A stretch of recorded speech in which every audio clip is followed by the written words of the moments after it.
Mutu atau dikenali sebagai Bentong Kali sering melakukan huru-hara mengikut kehendak nafsunya, termasuklah membunuh seseorang. Pemikiran songsangnya ini menjadikan dia sebagai salah satu penjenayah paling berbahaya yang pernah diburu oleh pihak polis suatu ketika dahulu. Sepanjang hidupnya, P. Kali Mutu mempunyai 16 rekod pembunuhan sehingga polis menawarkan ganjaran sebanyak RM100,000 kepada sesiapa yang dapat memberikan maklumat penjenayah yang kejam itu. Bukan setakat membunuh, malah dia juga banyak melakukan jenayah seperti mencederakan anggota polis dengan sengaja serta mengedar dadah. Setiap kali melakukan jenayah, dia akan meninggalkan kesan menerusi kelongsong peluru jenis 9mm daripada pistol buatan Jerman. P. Kali Mutu mula terjebak dalam kegiatan jenayah seawal 14 tahun selepas dia berhenti sekolah. Di usia yang amat muda, dia menyertai kumpulan kongsi gelap Cina 04 dengan pelbagai kesalahan seperti merompak, pergaduhan dan peras ugut. Namun, ketika usianya menganjak 19 tahun, dia telah dipenjarakan tetapi tidak lama selepas itu dia dibebaskan. Bentong Kali juga dikatakan memiliki banyak tatu dilukis pada badan dan tangannya seperti tanda palang dan ungkapan Born to Die. Bersama kumpulan haram dan rakan penjenayah baru, dia aktif mencabar undang-undang di sekitar Brickfields, Segambut dan Ampang. Dia ditahan semula mengikut ordinan darurat serta pernah ditempatkan di Pulau Jerejak, Pulau Pinang, tetapi dibebaskan pada 1987 bersama sekatan kediaman terhad di Kuantan, Pahang. Bentong Kali nekat membunuh satu kumpulan kongsi gelap 04 yang disertai oleh rakan-rakannya yang baru. Kumpulan ini menyasarkan jenayahnya di sekitar Jalan Kelang Lama untuk melakukan pengedaran dadah. Malangnya, dia berjaya diberkas pada April 1990 dan didakwa mengikut arta dadah berbahaya. Bagaimanapun, dia terlepas daripada hukuman apabila bukti tidak cukup untuk mensabitkan kesalahannya. Pada tahun 1991, dia mula melakukan jenayah kejam dengan melakukan pembunuhan demi pembunuhan. Pada 9 Jun 1993, Bentong Kali telah menembak mati seorang penebar roti canai yang berusia 24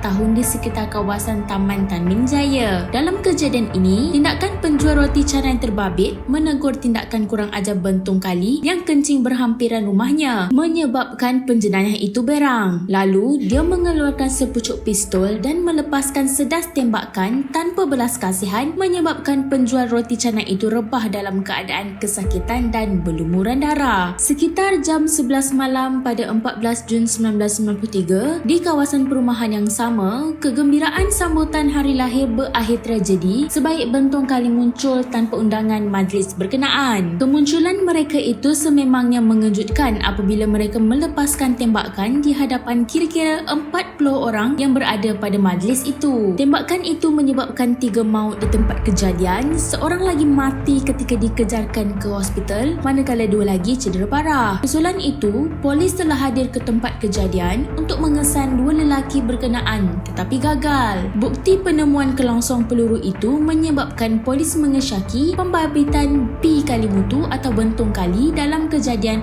pembunuhan berkenaan. Pada 11 Jun 1993, Bentong Kali turut disyaki terbabit dalam kejadian pembunuhan seorang lelaki dan mencederakan seorang lelaki lain di kampung Sungai Tepi, Jalan Kelang Lama. Dalam kejadian itu, seorang lelaki ditembak 2 das di bahagian dada dari jarak dekat oleh 2 orang lelaki bermotosikal. Tidak lama selepas itu, seorang lelaki turut ditembak oleh 2 orang lelaki bermotosikal dengan modus operandi sama, iaitu tembakan dari jarak dekat. Semua jenayah di kawasan perumahan itu dikaitkan dengan Bentong Kali kerana lelaki itu turut menyewa selama 3 bulan di Taman Tan Ming Jaya sebelum melarikan diri. Sementara itu, dalam satu kejadian lain di Pandan Jaya pada 27 Jun 1993, 2 polis bermotosikal dilanggar dari belakang oleh sebuah kereta Proton Saga yang disyaki dinaiki Bentong Kali. Kereta berkenaan dikatakan mematikan lampu secara tiba-tiba sebelum terus melanggar motosikal berkenaan. 2 anggota penguatkuasa yang dalam perjalanan ke pondok polis berhampiran tercampak. 2 polis yang cedera sempat melepaskan tembakan ke arah kereta terbabit sebelum pemandunya keluar dari kenderaan itu dan melarikan diri. Selain kejadian berkenaan, Bentong Kali juga dikatakan terlampau berani apabila menelefon dan mencabar Datuk Zaman Han untuk memberkas dirinya. Jenayah tidak dapat dibendung lagi apabila pada tahun 1993 menyebabkan polis melancarkan Ops Bunshe. Operasi ini melibatkan 200 pegawai dan anggota polis yang disertai dari dari Kuala Lumpur, Pahang dan Selangor. Justru, pihak polis mengklasifikasikan Bentong Kali sebagai penjenayah paling bahaya dan perlu diburu sehingga lubang cacing. Polis melancarkan misi pencarian Bentong Kali dengan mengedarkan poster dengan wajah dan aktiviti-aktiviti jenayahnya. Pihak polis di Kedah melancarkan gerakan selama 7 hari seminggu 24 jam sehari. Pencarian pihak berkuasa kemudian berhasil apabila Bentong Kali dikatakan keluar dari tempat persembunyiannya dipercayai untuk mencari seorang bekas konconya di Jalan Kelang Lama. Pada 29 Jun 1993, polis berjaya mengesan dan melakukan serbuan di tempat persembunyian Bentong Kali di sebuah rumah teres 2 tingkat di Medan Damansara. Apabila subuh menjelang, sepasukan anggota elit polis dari Unit Tindakan Khas UTK Bukit Aman mengambil posisi dan mengepung kawasan perumahan itu. Turut menyertai operasi adalah unit pemusnah bom dan situasi genting. Itu kemudian bertukar menjadi drama tembak-menembak. Bentong Kali bersama 2 pengikutnya melepaskan 2 das tembakan kepada polis yang mengepung kawasan itu. Menyedari tindakan agresif penjenayah itu dan cubaan mereka untuk melarikan diri, polis mengambil tindakan pantas dengan membalas tembakan. Tembakan balas sekitar 6.30 pagi itu menyebabkan ketiga-tiga penjenayah terbabit terbunuh. 1